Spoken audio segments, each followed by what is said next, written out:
Welcome to the Karma School of Business, a podcast about the private equity industry, business best practices, and real-time trends.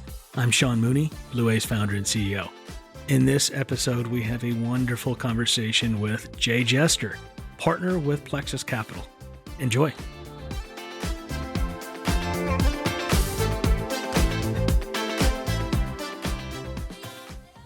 I'm very excited to be here with Jay Jester. Jay, great to see you. Likewise. Thanks for having me. 100%. I've been looking forward to this. And so those of you who don't know Jay is one of the founders of probably the most common important roles in private equity right now. And he was one of the, dare I say, OGs who kind of created the business development role in a professionalized way, in ways that it didn't exist before.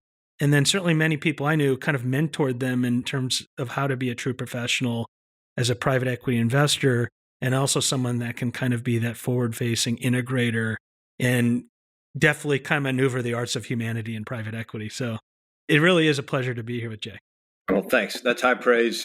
I stand on the shoulder of giants. There's no doubt about that. It's been fun to get to wave the OG flag a little bit, particularly here recently. With all the intrigue that I've set up here, Jay, it'd be great to hear a little bit more of your backstory. How did you get into this industry? What attracted you to the private equity world? A couple things. The beginning is just a foundation in family business. My grandfather came back from World War II in the Pacific as a tank commander. And he started this family business. He was selling class rings. And actually, very early in his career, he was literally hitchhiking up and down the East Coast to his different accounts. And he had some great old stories about some scary incidents that happened along the way. But he built that into a nice, awesome, small family business in Greensboro, North Carolina. And my earliest memories of it are in my grandparents' basement. My grandmother kept the books. My grandfather was involved in the business. My mother, my father, aunt and uncle. My sister and I worked there in the summertime. They had one EA and her daughter worked there. It was just a classic small family business. And most of all, I remember they had one big French supplier that really came after them in a nasty way. And we fought back. And to be on the side of this small business fighting against this massive international conglomerate, and we actually won. It was so cool to do that with multiple generations of the family and the small law firm in my hometown of Greensboro, North Carolina. That was a game changer. To just learn that foundation of these small businesses is the engine that I think distinguishes and drives the U.S. economy. And I had a moment, lots of moments, where I thought I would go into the family business. And after finishing up and getting my college degree, thought I would go try something else, and went and worked for a small investment bank in Charlotte, North Carolina, for a guy named Erskine Bowles. And the firm was called Bowles Hollowell Connor, right at the beginning of the middle market. And Bowles Hollowell, their early clients were selling off small divisions for Forsman Little and some of the early pioneers of private equity. And there were a whole bunch of firms in Atlanta and on the West Coast. But it was one of the first mid-market investment banks. And to get to do a couple of years and begin to see the birth of this private equity industry in 1990, 91, and 92, that's really where I got introduced to the middle market and never left. And it's just been an amazing 30 years of doing this. It's been a lot of fun. I love your backstory, and it resonates for a whole host of reasons. I grew up in a family business started by a grandfather, and then my dad and uncles were involved, and then we would work in the back of the plant wearing hard helmets and steel toe boots, and people doing anything they could. I'm pretty sure there's a plant level bonus for whomever messed with me the most. I don't know if it was all like OSHA legit either, but Right. I mean, it's a great foundational upbringing, and the whole idea of like getting to go kind of side by side and seeing kind of a bit of a David and Goliath story as well. What was kind of the nature of that? How are you all kind of being impacted? It is a long story, but they set up distribution for this large French company. And then once the distribution was set up, very unfairly pulled that away in sort of a drastic way. In today dollars, it was call it a small dollar settlement, but a huge emotional win and just a victory for this little business and these 8 to 10 employees, and allowed us to go in a different direction and The most important part was the underdog, the little North Carolina underdog against the big French conglomerate was what made that so special. It teaches you to fight for what's right. And I think it's so easy to kind of be and almost like just a passenger in life. And like, we're just, well, it happened to us. But to see that at such a young age where no, we're going to stand our ground and we're going to do what's right. We're going to take on Goliath and we're going to do it really cleverly because like, it's not often that David wins. And so what a great kind of foundational life lesson. And the other, I got to use, I think it was an Apple IIc, which was one of the very first Apple devices. And I can't remember what the spreadsheet program was called, but creating some exhibits, and the law firm hadn't seen it before. But it was fun I guess it was in high school at the time, to see the lawyers like, oh, this is pretty cool. And I'm sure my dad was just the greatest dude ever. So I'm sure there are lots of things that I did that he blew out of proportion to inflate my ego, make me probably feel a lot more valuable than I was. But I remember, I'll never forget it. And it was just so much fun to be on the team with my dad. It was the coolest part of that. And I love that. You can tell the entrepreneurial kind of spirit is in you here. And then you go to what is one of the kind of foundational trees in the middle market that kind of spurred the middle market investment banking industry, which then spurred middle market private equity in Bowles Hollowell. And for those of you who don't know, every industry very often has these kind of like little seeds that plant, and then there's trees and branches that come off them. And so, for instance, Nashville, it's HCA that started this whole healthcare ecosystem. Bowles Hollowell did that for arguably the entirety of middle market M&A.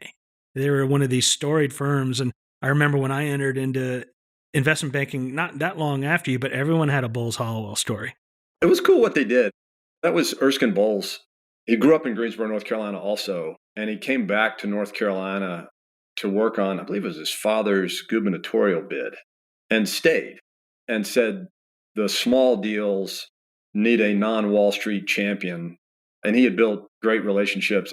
I believe he worked at Morgan Stanley before founding Bowles Hollowell, and just brought some New York talent to Charlotte, built that firm into just a powerhouse. You're right. And there's similar stories. Robinson Humphrey in Atlanta, Greif in Los Angeles. And you can find Goldsmith Agio in Minneapolis, for example, Bunch in Chicago. And you saw this emergence of these boutiques that have evolved into the middle market leaders that have created this entire ecosystem at the same time as those private equity firms were growing up and selling off small divisions and starting to do middle market buyouts. So you get this kind of formative career going under kind of one of these now kind of legendary figures who people still talk about. How did you then make that jump into private equity? It was another one of those moments at the end of that 2-year analyst program of, you're going to go back to business school. Am I going to go back into the family business now with this experience set, or do something else? And I remember not exactly having a plan. And one of my fellow analysts, he had gone down and interviewed with one of these emerging small private equity firms. It was called Florida Capital Partners, based in Tampa, and really was the small deal affiliate of Chemical Venture Partners, which is another one of the early buyout funds. And they had set up a Tampa office to chase, call it 2 to 5 of EBITDA. And this buddy of mine, he ended up going to HBS, then another mid-market firm after that. But he came back and he said, Jay said, they're looking for you, which was a super kind way of saying, not the world's best quant guy. Like, they're looking for someone outward facing, customer facing, go do some selling and find the deals. And I didn't even know that was a thing. I'll never disagree with this statement, but Glenn Oaken is the real OG of this role. There were 3 Virginia guys, Glenn Oaken, John Kirtley, and Jeff Leck, that formed this Florida Capital Partners in Tampa. And I got to work with Glenn. And to this day, if there's somebody that doesn't like Glenn, I hadn't met him. He was just a legend in creating the role. And I got to work with Glenn for 8 years in Tampa, run around after all kinds of small deals. We were a little bit ahead of the curve of the creation of all these boutique investment banks. We spent most of our time with small business brokers and intermediaries investing 4 or 5 lower mid-market funds. And it's such an important development as an industry becomes an industry. I started in PE in the very late 90s. And then it was the deals find us. Like we're just going to take it. They line up and we're going to pick our best ones ever and keep your head down and don't dare go looking for them. But there were early firms that realized if you actually went out and you treated the business of PE like a business, you could increase the odds and the outcome so much better.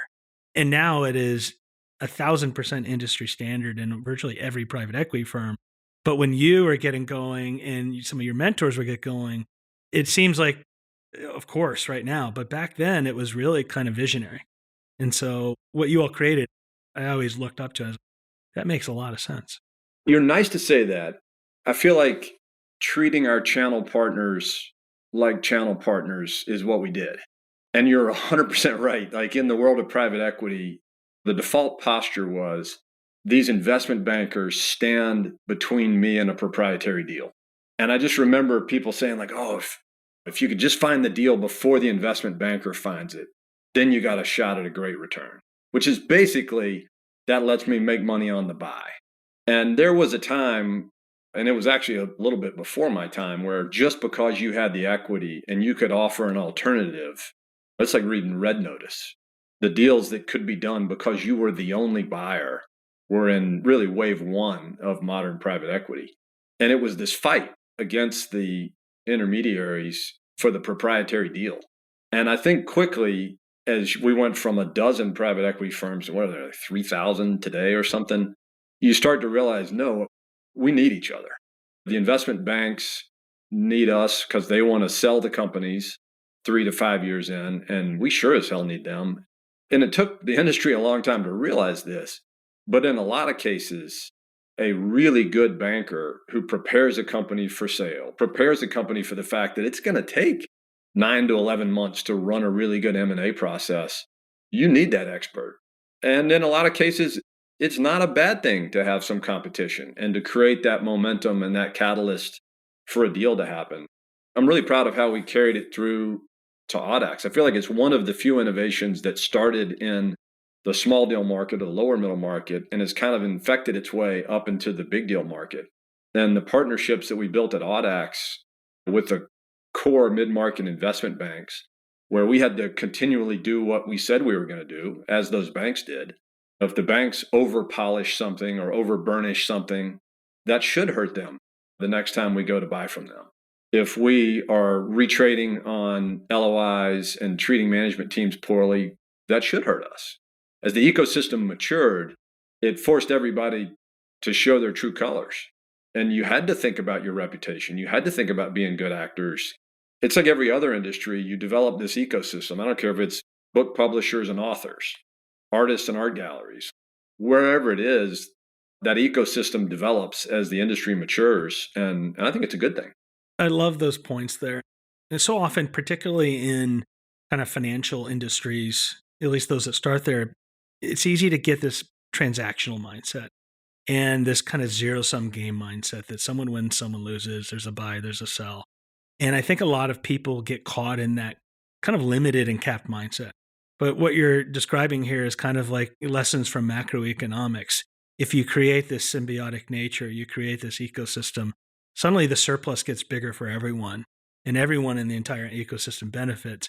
But it takes a mind shift, and it takes an industry, in some ways, to get enough scale and maturity to be an industry. But you think about having that mindset early on, and then not only what that led to things like Florida Capital Partners, but then you and your partners building one of the true juggernauts in PE and Audax. So that kind of growth mindset, I think, can create huge dividends for a lot of people so long as you look at the world through that lens. One of our founders at Audax, and I'll talk about him later in the podcast, he was so open. I said, I'm greedy, but I'm long-term greedy. And I remember thinking about that phrase, it's really grown on me. And in terms of how you treat your employees and that long-term mindset by retaining really good people over really long periods of time, that's a long-term greedy mindset. And I'm sure there are more graceful and politically correct ways to say that today, but it's just a naked truth.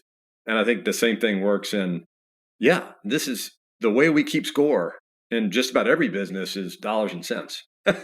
It's like a basketball game. Like we count points. And that's how the points are. And that's how you figure out if you get to be funded again and if you get to keep playing the game, but thinking about the whole season, not just that one game or that one quarter, playing a long season. And it's just a more fun way to roll. Some of my very best friends in the world are coverage guys from these mid-market banks and competitors. The competitors out there that end up selling us businesses or buying businesses from us, or just being able to call them up and saying, hey, you own this 2 buyers ago, like talk to me. What do I need to know about this space? And I wasn't calling the guys that I was beating. I was calling the guys that I was losing to. The iron sharpens iron mentality of the blessing of really good, really smart competitors made us better as an asset class, made us better as a firm. I think it makes us better as a person. To get to play the game at a high level against high level opponents is pretty cool. Once again, I think there's so much wisdom in what you shared. In this long-term greedy concept is, in some ways, it gels with the reason even why we call it this podcast, Karma School Business. Like if you're focused on doing really good things with and for really good people and realizing you're in a long game and you don't take shortcuts, you do it the right way, but you can still enjoy playing the game, good things almost inevitably have to happen. So what you said, I think, makes a ton of sense. Today's episode is brought to you by BluWave. Building a business is hard. Top third parties can help you create value with speed and certainty, but it's difficult to know who's best. That's why you need the Business Builders Network. Visit BluWave at BLUWAVE.net to learn more and start a project today. And maybe, Jay, to turn the page here, one of the other standard questions I love to ask is, we'd know you better if we knew this about you. And it's generally kind of the story behind the story or tidbits of trivia, kind of like the rest of the story, if you remember the Sunday morning TV gentleman. And so what would be one of the things, Jay, that you would talk about and share that we would know you better if we knew this about you? If you knew I was an English major and that one of my deepest fears is that I'm not going to live long enough to read all the books that I want to read. I love it. I've got list after list of the books that I want to get to see learnings, and not just business books, and all kinds of books. And maybe that's the gift or the curse of being the English major, is the applications of the different stories and how they've impacted my career and also entertained me for endless hours on airplanes. And I don't know if I'm merging questions here, but you would know me better if you read A Prayer for Owen Meany by John Irving. What I love about John Irving is he was so ahead of his time in using the power of story to really gracefully and thoughtfully address the issues that were ripping the country apart and continue to rip the country apart. They talk about his big 3. Cider House Rules was about abortion, basically. World According to Garp was way ahead of its time, basically about sexual violence. And when I think about the Me Too movement and things that have come more into center stage in the last 5 or 6 years, he was in the 70s addressing that. And then my favorite, A Prayer for Owen Meany, is I think it's about everything. He just finds a way to talk about religion, purpose, meaning of life, destiny, creativity, marriage, like all in this one great story. And it's probably the one book that I've read at this point 6 or 7 times. I mean, those are obviously incredibly meaningful topics that he's writing about. I have not read A Prayer for Owen Meany yet, but it sounds like I 1,000% need to immediately. It's easy to lose perspective that so many of the world's biggest challenges have been biggest challenges for a long time. And it's this journey, not a destination. Looking through the lens of history, I only hope that we're making some progress, but I have a feeling progress is measured in a much longer period than any of us would hope. I'm looking forward to reading that and seeing the lens into time when he wrote that.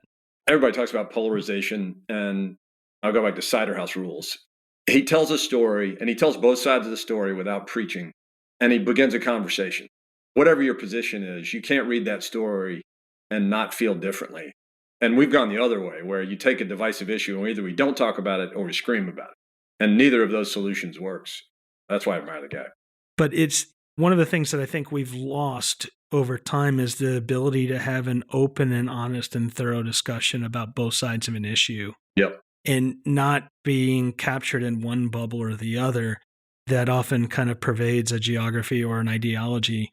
And we've lost that ability to have that civil discourse back in between. As I was recently talking with an educator, friend of ours, about a high school, and saying the challenge is it seems like most of these schools today get caught in one of the fringes of the bubbles of the other, and they haven't been able to bring the two together. And the school that's able to capture that, where they can have an open discussion on both sides, is going to kind of be this Shangri-La in society. So hopefully we get there. And I know hope isn't a strategy. It's at least an intentional and earnest one that I hold out there. Yeah, I'm with you.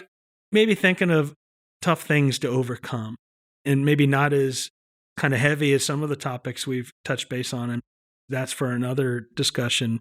But one of the things that I always appreciated when I was in private equity, Jay, was this idea that you're comfortable being uncomfortable. You're constantly looking through the lens of opportunity, and you're taking on challenges with the idea that there's not a choice. You're going to go above, below, around, over, across kind of these obstacles that are in your way, and some quite big and some not as, but the commonality is this mindset of like just addressing challenges. And I think PE kind of have this like overcome and fix things kind of strategy, or land on your feet and then bounce back and get up.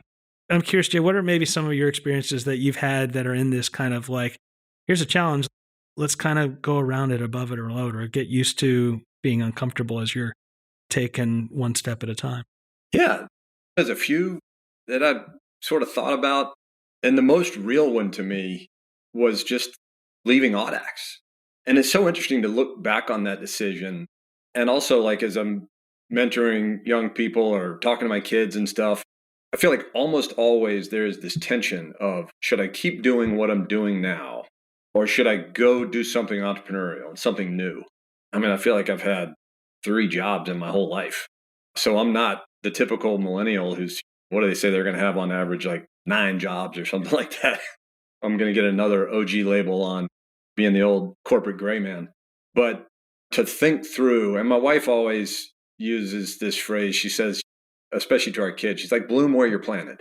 Wherever you are, you're there for a reason. And first and foremost, do your job and be really valuable to whoever's signing your paycheck. Like, that's really important. And then on the flip side of that is you get one lap around the track, and to go out and, like you said, to do new stuff and to try something different. It's just human, and it's frightening and unbelievably challenging and rewarding. It's been interesting to have that journey myself. And, I was at Audax for 20 years. The most important and formative 2 decades of my life, full stop, and wouldn't trade a minute of that. And then the last 5 years of trying to do something really new as an old guy that has been so much fun. Push my brain in different directions and try a different seat. I had the label, as you said, of the business development guy. And to be in a position where I'm getting to lead a private equity fund at Plexus, there's this awesome credit-led business that's the foundation of Plexus and is an unbelievably successful thing to build off of. But there are some nuances and some differences in playing the private equity, the controlled buyout game also. To get those two businesses to operate together, to think about the brand and how they operate together, that the two are helping one another instead of harming one another, is incredibly nuanced and challenging. Both the human side of stepping away from a familiar place that you love to try something different in a new geography. And the other one that Janice and I have joked about, and I feel like the first time recently in my life, to go somewhere where you didn't have your kids as a social anchor to connect. We talked about this. It's like if our wives are friends and our daughters are friends and you're an axe murderer, you and I are going to be friends. It's like, I don't have a choice. It's like, what kind of axe do you like? You more of a fiberglass guy, or, like what? As a couple, and, my youngest is out of college and in New York, and we're just this new 50-year-old couple moving to a geography when we've never lived in Raleigh. It's been so much fun and so interesting and such a team event for me and Janice to be intentional about making friends It was an unexpected and fun season of life. That's been a lot of fun. Those are the big ones I would list. And I don't know if that's the category of things you were talking about, but those sort of human challenges have been what's made the last 5 years interesting and challenging and keep me energized. But I love that because it's this whole idea of like, I love your line, you only go around the track once. And it's so easy to kind of just do what you've done, particularly when it's comfortable. It resonates so innately in me because I did kind of a similar thing, but you at least did the same thing and kind of stayed in the industry. I was in PE for almost 20 years. I'd worked my whole life to become a partner at a PE firm. And I get it. And then I have this business idea. It's like tell my wife, share with my wife, like, hey, how'd you like to do a startup? And she's like, that's insane. What? It's like, no, look at my deck. She's like, get your deck out of my face. We're not going to talk about startup. And so, but we did. And similarly, we moved from Darien, Connecticut to where my wife was from Fairfield, Connecticut. And then we moved to Nashville because of my deck, which had a market study. My wife's like, buddy, this is the craziest thing I've ever seen. But I'm sure what she was thinking was like, hey, buddy, why don't we just get a Porsche and a Divorsa like everyone else in our town? And like, you're going nuts. I'm like, no, honey, you're coming with. So, but that idea of like dare to take that leap, and it's terrifying and exhilarating all at once. And then the friend thing is something that continues to confound me as I try to even modestly navigate the complexities of humanity. But so if you figure that one out, let me know. I'll share one other one I thought was fascinating. And I'm a single issue voter. I am small business. Make life easier for small business. Whatever your politics are, I believe that owning and leading a small business can move the needle on your agenda. So that's my issue. I'm a Southern guy, and I would say I'm fiscally conservative and socially liberal is where I would identify. But I went from being one of the more conservative people in my friend group in Massachusetts to being one of the most liberal people in my friend group in North Carolina. And none of my beliefs changed. I changed my zip code, and that's it in one day.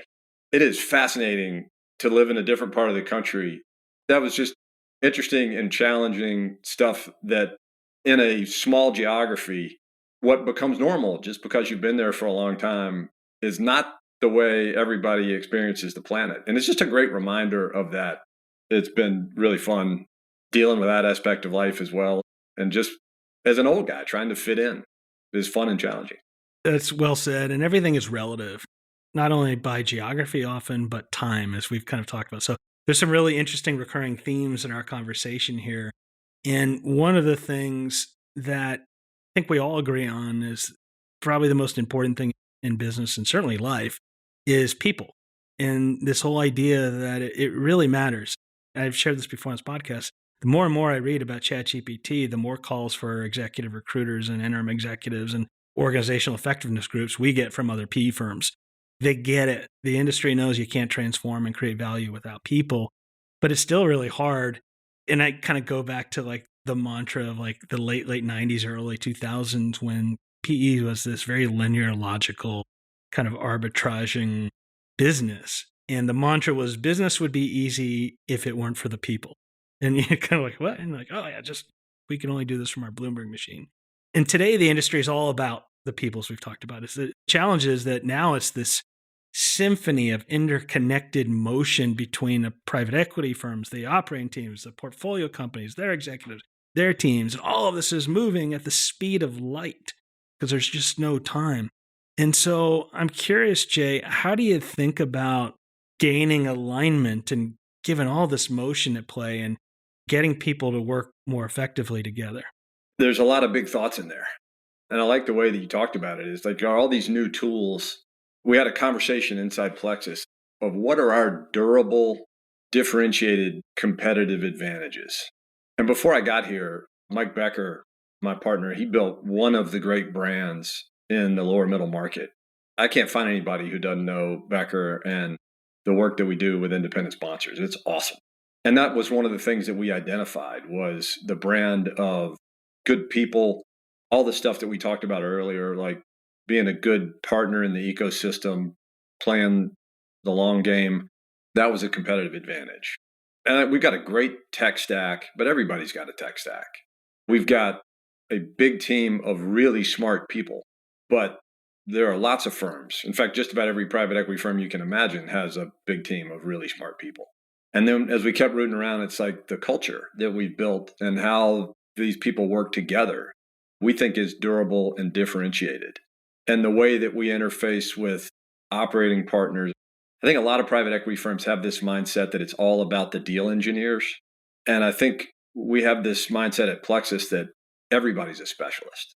We have execution specialists, we have operating specialists, we have sourcing specialists. There's a massive team of specialists, and I don't even like the phrase the back office, but that are not facing the deal market. The team that we have there that's building the systems and doing the reporting and pulling all that stuff and interfacing with our investors is world class. And I think that mindset of everybody's a specialist would be like where we think we've differentiated ourselves relative to some other firms. And to the question of how do you get them to work together? And I think about like, if you think about just your deal team, like the BD team or the sourcing team, the deal team, and the operating executives, for me, that means radical transparency and inclusivity in the sense of let's bring everybody into the conversation. And I love both read and enjoyed the movie, The Boys in the Boat. And my daughter was actually a coxswain in high school in a 4. And different, and I'll really date myself here, but the coxswains used to be in the back of the boat when I was coming along, and now they're in the front, low to the water. So the person who's steering and sensing what the engine room is doing is not actually looking at them. They have to be feeling who's working, which I need to know that the 3 seat is really lagging or has got a lot of energy, and to keep them going together. And to me, that's sort of like the business development person who's out in front of this deal engine room and has to lead that. And they have to be really connected. And the idea of like, we hired a BD person, get on the road, come back if you find an awesome deal at a great price. That never works. They have to know and lead that team, the engine room, to the right result and steer them very carefully. And that connectedness between the sourcing team and the execution team and the operators is one of the most critical parts of getting the model right. And so you've got this interconnectedness, you have all this motion, you can't have everyone doing disconnected things. How do you kind of bring them all together, whether it's through meetings or otherwise, like this kind of like huddle concept? How do you do that? Yeah, and this is where like you shouldn't have me on here because my answer, I have a feeling like 1,000 people are going to click off right now because let's talk about meetings. Yeah. You have all these different software tools and methodology and make meetings shorter and stand up for the meetings and do it on Slack or Microsoft Teams. And I hear everyone says they hate meetings, but I feel like that's like someone I'm a big foodie, but I hate tables. We've agreed that this is where we're going to do the food thing, is at the table. And I think that's sort of like, this is where the leadership thing happens in the meeting. I think it's super important.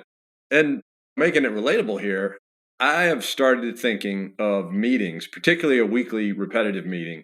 It's kind of like a podcast. You got to build in some variety. You got to create some engagement. You got to change the topics. We have one particular meeting called the racetrack meeting for the equity team. And we changed the order. We have guest speakers. We get market updates. We've relabeled a bunch of sections in terms of the concept of momentum creation as we're building deals, and we'll talk about that phase of the process. And it has been interesting to sort of think about it in the context of like, this is my podcast. And if this is not a high quality podcast week after week after week, why in the hell would these super smart, highly compensated, highly motivated people with tons of stuff going on in their world, why would they burn an hour to talk about this if it wasn't worth their time? It's been interesting to orient that way. And we do surveys of, hey, for the pipeline meeting, what do you find valuable? What was a waste of time? What could have been shorter? But it also creates a lot of neurosis. I feel like on Friday night, I'll be like, I hope people show up next week. I'm like, wait a minute, they have to. But you still, to sort of think about it in that mindset, I think it's created a more engaging meeting. And I look at what we've done with Equity Fund 1 and way ahead of schedule. I credit some of that to a team that's bringing that energy to the boring meeting. It's such a good point. I never really thought about it that way. I love your reference to create it like a podcast. It's got to be different. There's got to be energy. It can't just be the same show over and over again. Says the guy with a podcast. Yeah. Well, I'm thinking about, I got to change your Monday morning meeting. But you really had me thinking here.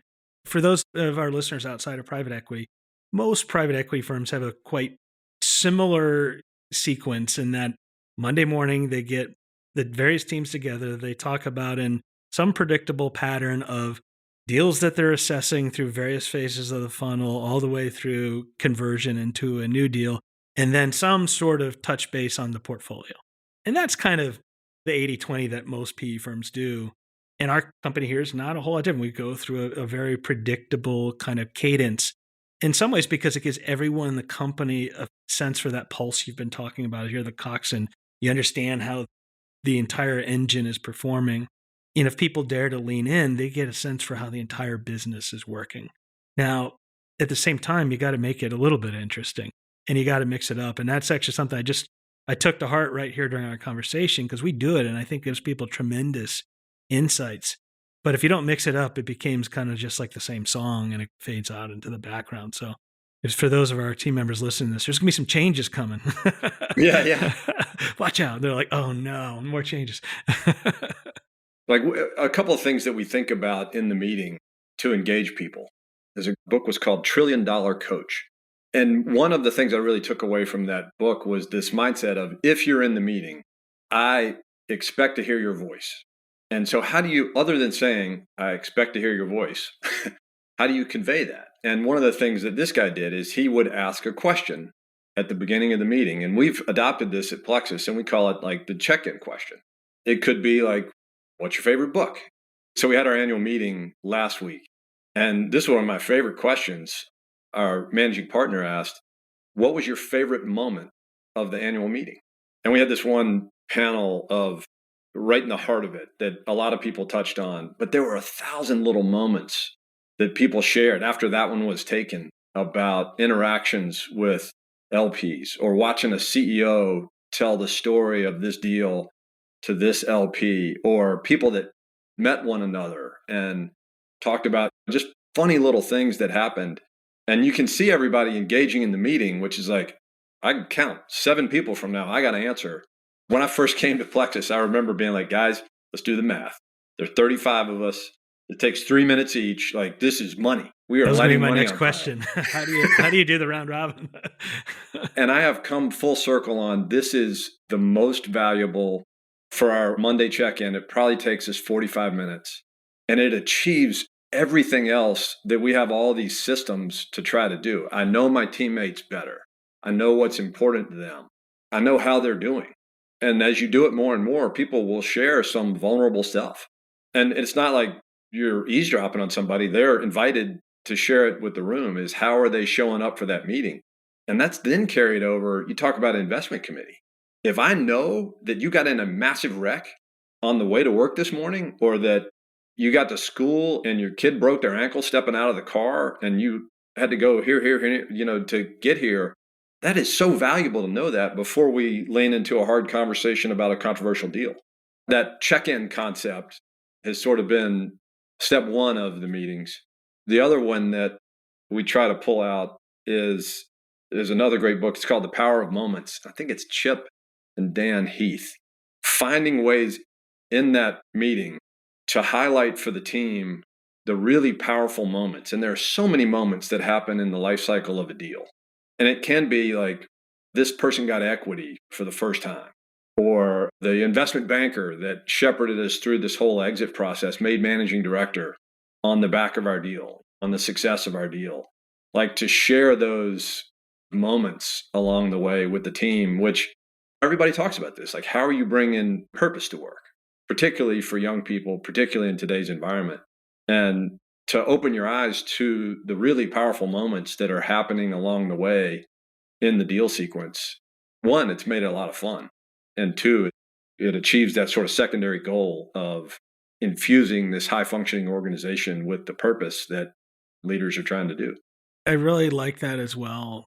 So for our listeners, if you have a very keen ear, you will hear me typing because there are 2 books I'm going to be hitting order on right now. Hopefully they get before the trip I'm coming, because it'd be great airplane fodder. That moments thing is something that I've completely been working on myself. Because, and Jay, you get this from like the worlds that both of us came from. It's so easy to just look to the next hill to climb, the next obstacle achieve. And with candor, and I've shared this here, I have a hard time to even know when those moments are, because I'm already looking to the next one. And that's something I've been really trying to be more mindful of and better at. And candidly, something I still struggle with. I remember, gosh, and in my last year at Audax, I think we did 20 platforms and over 100 add-on acquisitions in that last year. So we're talking multiple deals a week. And it was really powerful to remind myself that on the other side of that is a person that is doing maybe a once-in-a-generation deal, even for a small add-on acquisition in a lot of cases. And it creates this imbalance of, I'm doing Tuesday's deal, and this is the only deal that family might ever do. And I think that's why I was talking about that, and somebody referred me to this Power of Moments book. And the other one that jumped out at me is he said, think about your employees. And I project myself into that. So in Massachusetts, like kids start learning about private equity in kindergarten. Yeah. There might even be a class at my kid's kindergarten. And they're thinking about it, and they're talking about it, and they're working on it, and they get the internship, and they get through high school, and they take the right class, they go to the right college, they get the operating internship after their sophomore year, and they build to it. And then they show up for their first day of work. And the guy describes it in the book. They'd probably go see somebody who's like, oh, you guys are starting this week? I thought it was next week. Sit over there. They go to a bare, like stripped down cubicle. Somebody throws them an old laptop that they have to figure out how to log into, and they fill out HR forms for the rest of the day. And he was making the point that like, that is the most wasted moment there is. Like this kid has literally spent his entire life getting ready for this moment. Like that's when you should have the CEO that comes in and tells the story about the awesome product and the way that this firm's capital let him grow the business. And you're missing an unbelievable moment there. And it has been so much fun. We had a small equity grant for a valued employee that sort of happened outside of the deal. And we rounded up the whole firm. And we're in the conference room, and we had and we'll talk about this in a second, but I'll call it a small trophy, but a representation of this day for that employee. And the tears that were shed in that room, seeing how meaningful that was, and it should be. This is somebody who had become an owner, and to let our young people step in and see that, and the round of applause that happened, that's why we do this. And yeah, sure, like a lot of it happens, and you got to move on to the next deal, and there is still, efficiency is still a thing. But to figure out how to stop and celebrate that moment in a way worthy of that moment, again, I think to your question of how do you create that connection and tie the teams together, the moments is a big part of it. I love that. So with sincerity, I'm ordering that book right after this because I think it's really good. And with sincerity, I have to go to talk to a couple of our interns that just started today. And so like we're going to go and like, hey, we do things, but not with as much intentionality as you've described. And listen, we got a lot of work to do on this, but it has been fun as an old guy to sort of open my eyes and say, instead of just like, I remember my first day, like the old jackass, here's what I wish happened on my first day. And to try to make that day for somebody else has been a hell of a lot of fun. Yeah, we do a couple things that I'm really proud of. And so, for instance, when people have a birthday here and their gift from the company is they get to make a donation to a charity of their choice. And when new people start, we have every employee present to the whole company what we call a passion project, where it's something that's passionate about them, and they just take 20 minutes. And everyone comes in, we'll bring in lunch for the whole company, and then they talk about something that they're really interested in. It's probably one of the favorite things we do here, because I get to learn not only about what really, really excites our team members here, but I just learn things as well because they're teaching people about interesting things. So I can tell you all sorts of stuff about sourdough bread that I never knew was so impactful, but now sourdough bread's amazing. The last thing that I think is impactful that we'll do is, to your point, I get the opportunity to sit down with people and kind of tell the story of the company. We still do it with every single person that starts. But that initial kickoff point, I don't know that we've been intentional enough as we should be. And so I'm going to take that to heart right here and kind of like think about how do you, from that minute one, have people feel excited. We get to there, but a little bit later in the process. What you just described on that passion project thing is tying together, like, and the thing I love about this book is the principles are really simple and straightforward of like, how do you infuse meaning into those moments? And to have somebody present it and research it, you automatically make it worthy. There's a monetary value of the donation that's being made that imbues meaning into that moment. And then letting somebody share that, you're getting to know the person and it's got a memorable name. All of that stuff is exactly what the authors are talking about. So it sounds like you have a pretty good foundation there to build on. Yeah, but it's one of those things we can always get a little bit better. And I think you brought out some things that I think anyone can and should do in their organizations that will make a difference. And at the end of the day, that's why we're all here, is to make a difference in our lives and other people's lives, not just business, but beyond that. Hey, as a quick interlude, this is Sean here. Wanted to address one quick question that we regularly get. We often get people who show up at our website, call our account executives, and say, hey, I'm not private equity. Can I still use BluWave to get connected with resources? And the short answer is yes. Even though we're mostly and largely used by hundreds of private equity firms, thousands of their portfolio company leaders, every day we get calls from everyday top proactive business leaders at public companies, independent companies, family companies. So absolutely, you can use this as well. If you want to use the exact same resources that are trusted and being deployed and perfectly calibrated for your business needs, give us a call. Visit our website at bluwave.net. Thanks. Back to the episode.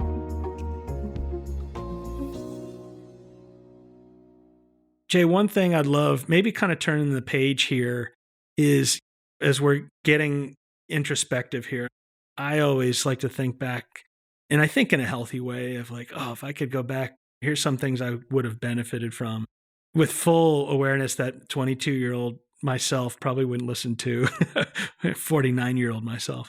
And so, Jay, if you could go back to your Wayback Machine self and give a piece of advice, what would one of those that you would share with yourself? I've been thinking about this one a lot. In every job, there's a hardo, the tough boss. And I spent an embarrassing amount of my career. I probably could go through the different busters, going back at least one at every job. And it is really weird to get to this point in my life with nothing but mad respect for those guys. And it is such a contrarian thought for me. Like, we live in the Brené Brown world today, and she's awesome.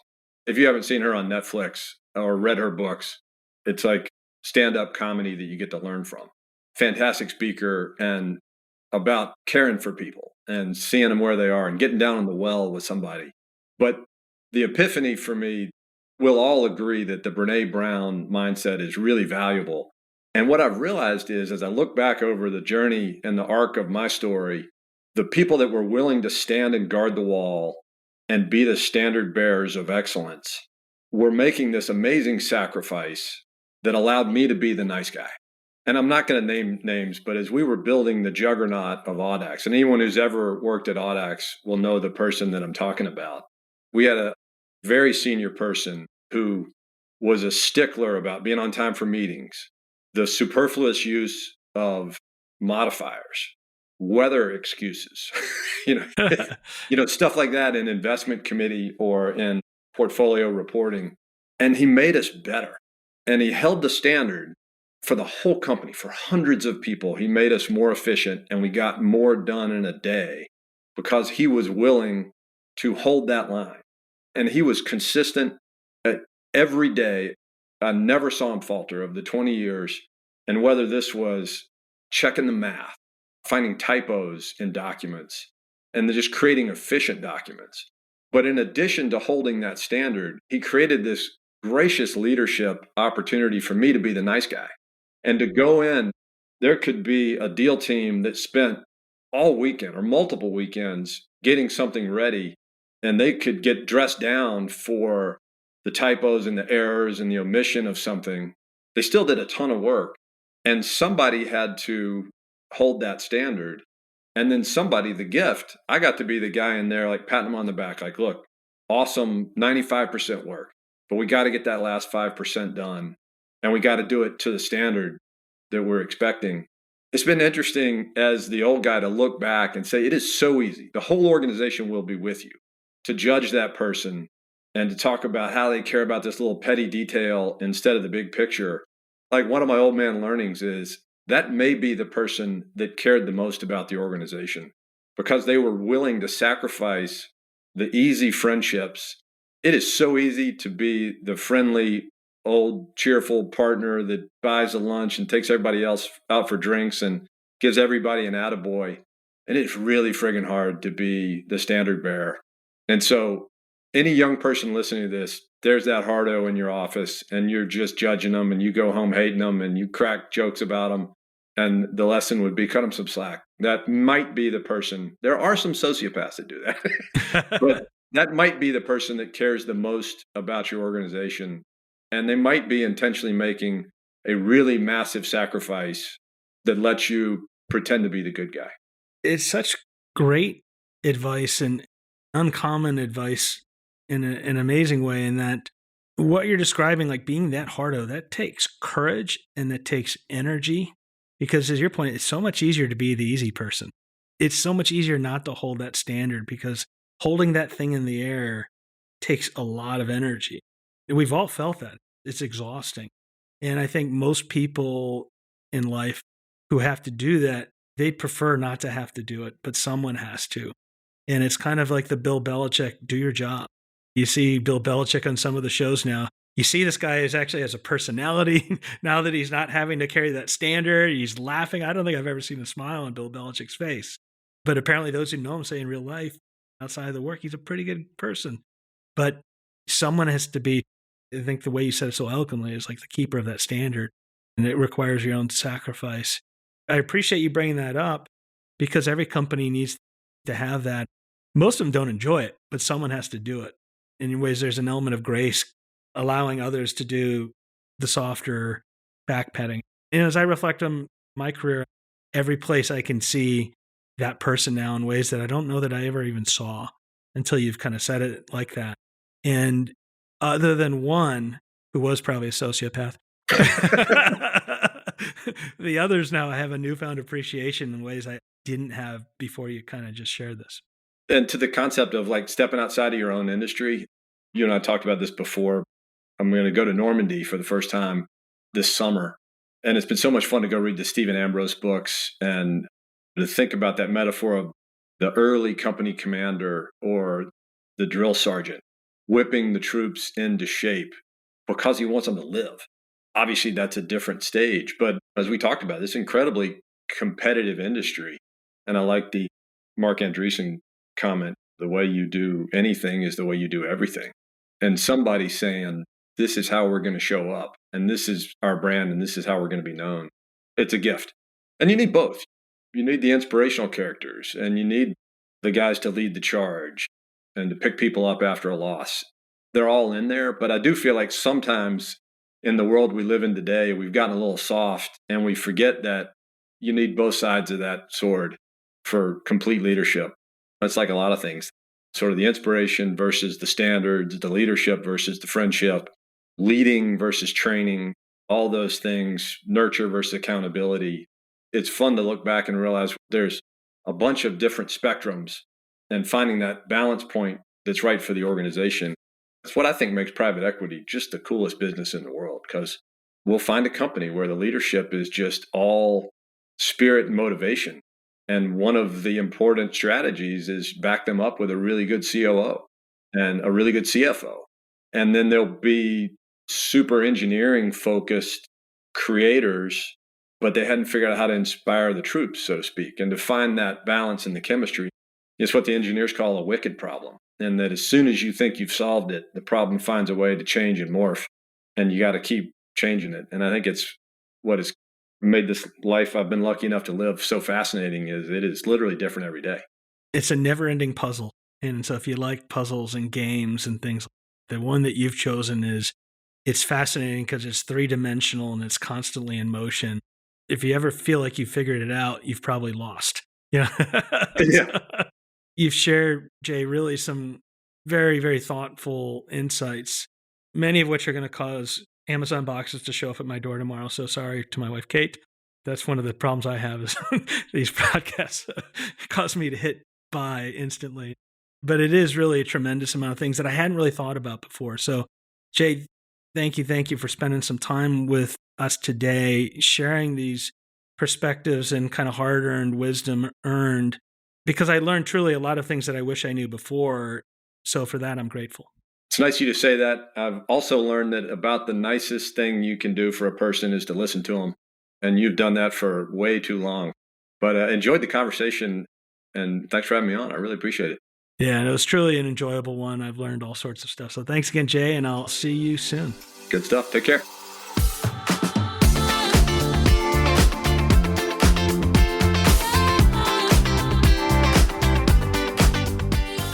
That's all we have for today. Special thanks to Jay for joining. If you'd like to learn more about Jay Jester and Plexus Capital, please see the episode notes for links. Please continue to look for the Karma School of Business podcast anywhere you find your favorite podcast. We truly appreciate your support. If you like what you hear, please follow, 5-star rate, review, and share. This is a free way for you to support our show, and it really helps us when you do this, so thank you in advance. For every 5-star review we receive, we'll make a donation to Feeding America associated organizations. In the meantime, if you want to be connected with the world's best-in-class, private equity grade, professional service providers, independent consultants, interim executives that are deployed by the best business builders in the world, including hundreds of top private equity firms, please give us a call or visit our website at bluwave.net. That's BLUWAVE, and we'll support your success. Onward.